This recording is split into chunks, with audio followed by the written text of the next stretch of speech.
Don't believe everything you read or see upon the TV. We are so easily misled by another's interest, who paid a big check to protect his investments. Try be a little bit skeptic, read through lines, find time to ingest it, contest it, then correct it.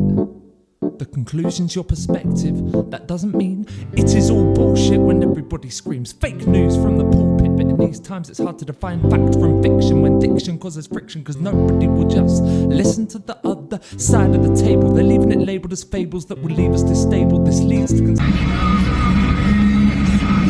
A stop runner today is at a pretty famous ski hotel, so I'm just going to show you guys what this looks like because it is incredible. Kayaks. Second day kayaking with Tomasz, and he's been very, very kind to let me go out in his incredibly fancy rock pool tiring. Just stopped to have a look at this freaking glacier.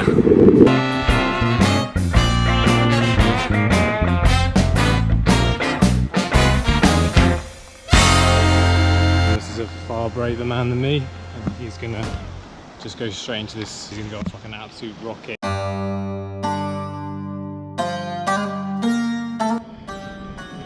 Got to keep hydrated. Out on the water, it's amazing how dehydrated you get in the sun. Going off in a group this time because there's berries and potential rocks falling from the cliffs. So water here is as deep as the mountains are high. How incredible is that? Considering this is so incredibly tranquil, it's probably a good time to say that I've broken up the CV joint. So the hour and a half descent could prove too much on the way up, but fuck it, worst places to be stuck. Guys from Britain visited us. They weren't used to these voice comments. Yeah. And it was a little bit of noise, so I started shouting to the GoPro. Yeah. And this lady just looked at me and said, "What's wrong with this guy?" So we're about to go through that gap in the rocks, and all I can think, just like that bit in Lord of the Rings, when they paddle up the river and there's those two huge statues either side. Reminds me of that. And anything that reminds me of Lord of the Rings, goodbye me. Dum dum dum dum. So it's 170 meter deep. On the way out to sea it reaches 600. 600 meters deep. But Sognefjord, Yeah. when you come south again, Yeah. it's 1,260. That one's called the Seven Sisters, and there's actually a farm right up there. You won't probably be able to see it on the GoPro. Tomasz was telling me that in the old days, people used to build houses in places like that to avoid the tax man. Tomasz was telling me that some of the other fjords around Norway are up to 1,200 meters deep. For those of you in the UK, Snowdon I think is 1,000 meters. So it's coming up to 11 PM and it's just so peaceful. So it's 1 AM. I haven't long finished kayaking. Obviously with the incredibly long days you can kayak. I mean even now it's light outside, the is beautiful kind of golden glow above the mountains, and now I'm just going to dig into some absolutely destroyed chili garlic naans that the boys left, so looking forward to that. Or what else I can dig out of the things, thank you Ben, that you left behind. Good morning. I didn't go back with the guys because I have another suspected CV joint. Happy days, set it. I'm going to sneeze. I fortunately bought another one, but I don't know. I just have a feeling there's going to be something else wrong as well. Yeah, I don't know. Just have a bit of a hunch. Hopefully I'm wrong. I stayed here, which is, wow, it's incredible. Very, very windy. Probably somewhere that you don't want it to be this windy when you're parked on the edge. Shoes are 10 out of 10, and the road down is absolutely insane.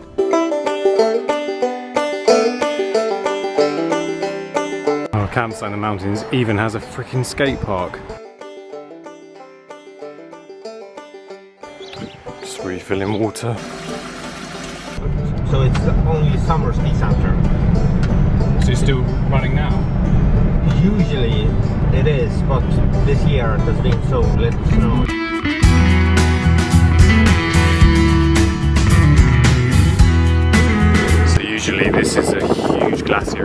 time of the year, but Tomasz was just telling me that it's completely melted away. So I've never seen it like this.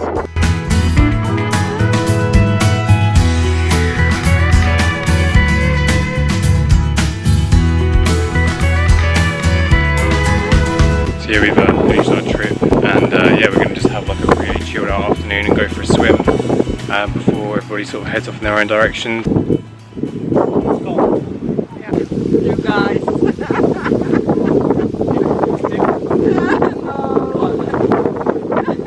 If I beat Tomasz in, then I feel like he's going to live in shame. But I immediately regret it.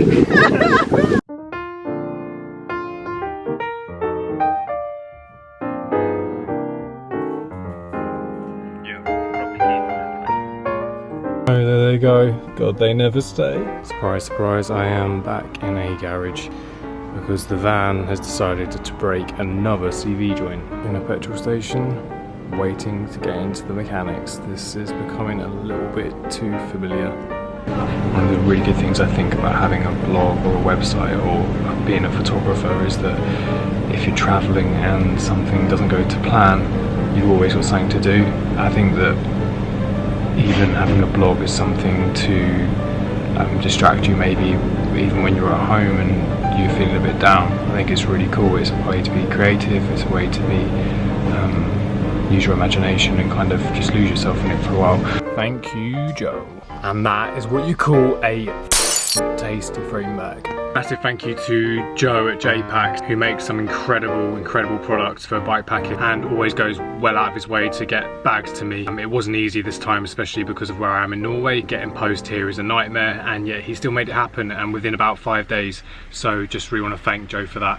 So the van never ceases to amaze me, and I've managed to basically have the bike fully set up inside here and basically have like a workstation. I am going to be doing a new build on the interior which will make more room for bikes, which will get rid of that box there, and we'll also cut away the units from like here. That one, I think it's probably a front outer CV. The guy says it's probably fine to leave, but this noise is serious, and I think it's just because they're really busy and I want them to do it. Either side has 3 of these CVs and one that's different, and of course the one that's broken is the one that's different, which I don't have the spare part for. So that means that now I am stuck again and I have to order another part. I really want to start exploring Norway, and the fact that I can't leave this one tiny little village is driving me a little bit insane.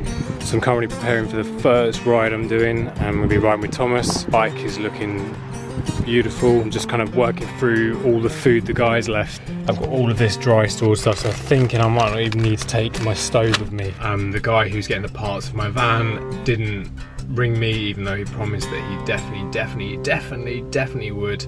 End up having to go back round there again in the evening, and there was no one there. I'm gonna give him a call now, and what do you want to guarantee he didn't order the part?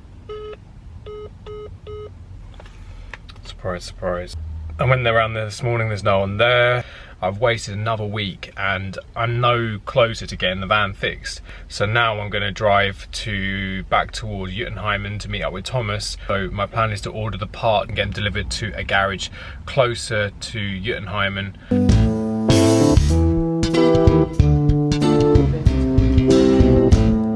Another day, another garage, but this time the guys have been so helpful. My knight in shining armour has arrived, the Bergen. Yeah, he's very kindly going to take me for a ride, some kayaking and stuff, so I can leave the van and the mechanics. So we're finally off on another adventure. Very cool. Take time to read a little deeper, don't see it, then scream it loud out through the speakers.